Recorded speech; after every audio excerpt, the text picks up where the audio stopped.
Cecily McMillan on the line with us. She is the 25-year-old union organizer and Occupy Wall Street activist who was, Cecily, correct me if I'm wrong in telling this story.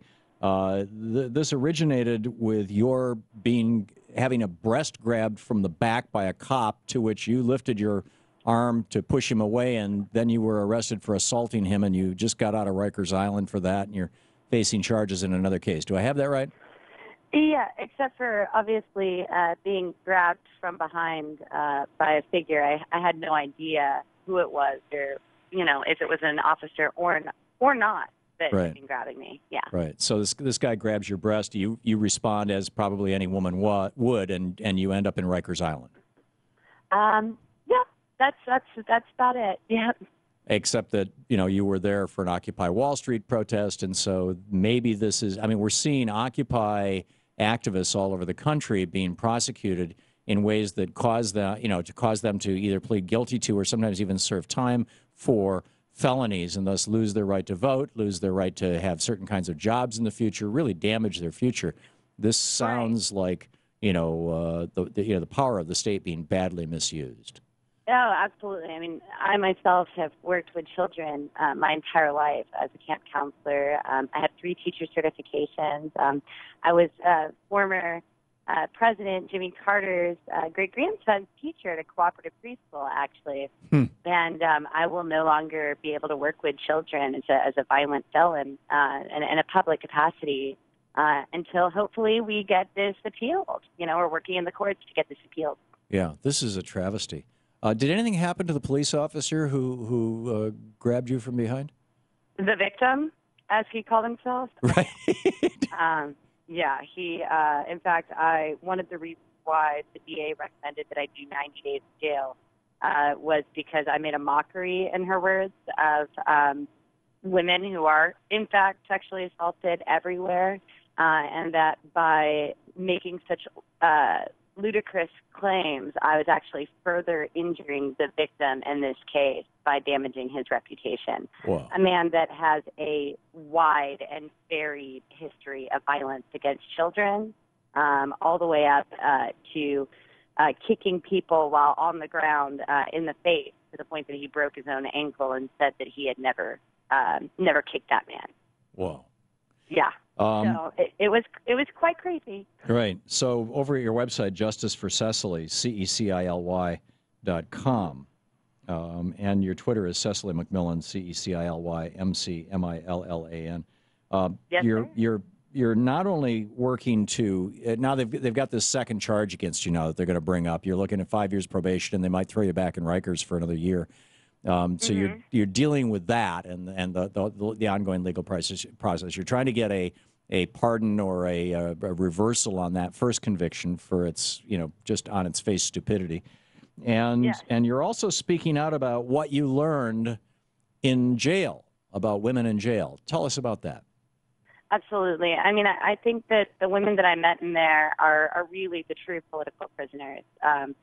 The fact that they have, if you define political prisoner as somebody who forgoes the law or the rule of social norm in order to stand up for what you believe in, stand up for those you believe in, and take care of your loved ones, then I think you'd be hard-pressed to find anyone in Rikers who isn't a political prisoner in that regard, in the sense that these women are faced with very little resources, health, mental health, and I think that their conditions essentially mirror outside of Rikers, the conditions inside of Rikers that constantly work to send them in, keep them in, and send them back. So when I was in there, the women themselves drafted the statement that I ended up reading, we, the women in Rikers, demand, from 4 East Day and Rosen Singer Center. They made basic calls for basic human rights, like access to health care, mental health care. They asked for rules that were defined in the best interest of the inmates, as well as the right to grieve those rules when they had been broken.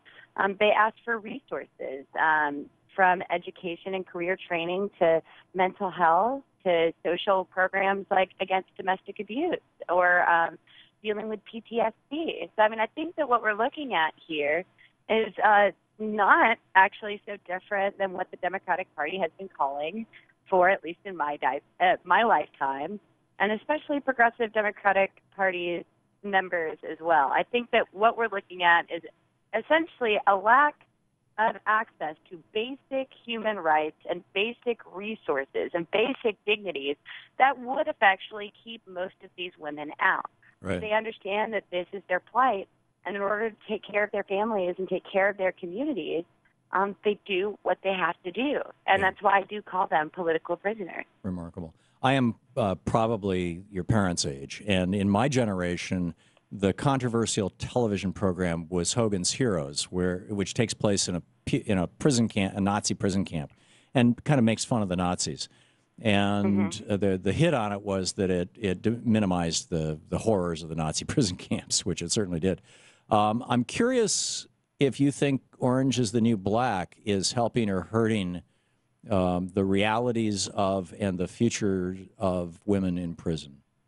Oh, I don't find anything remotely entertaining about our jails or prison systems. I actually do really oppose. I mean, I also think if you look at the medium, Netflix, when my friends had told me that there was an Occupy protester that was a new character in Orange is the New Black, and I talked to some of my friends in Rikers, it became very apparent that none of the women in there knew about the show to begin with. It was a very class divide in and of itself, a class-race divide in and of itself, that this program is on Netflix and is tailored to people who have never been to a jail, never visited a jail, have nobody that they know currently incarcerated or previously incarcerated. And I'm very disturbed at what it is that the educated American public is seeing in this TV show. I mean, it makes me ill to even watch it. Because it so minimizes the actual horrors of being in prison.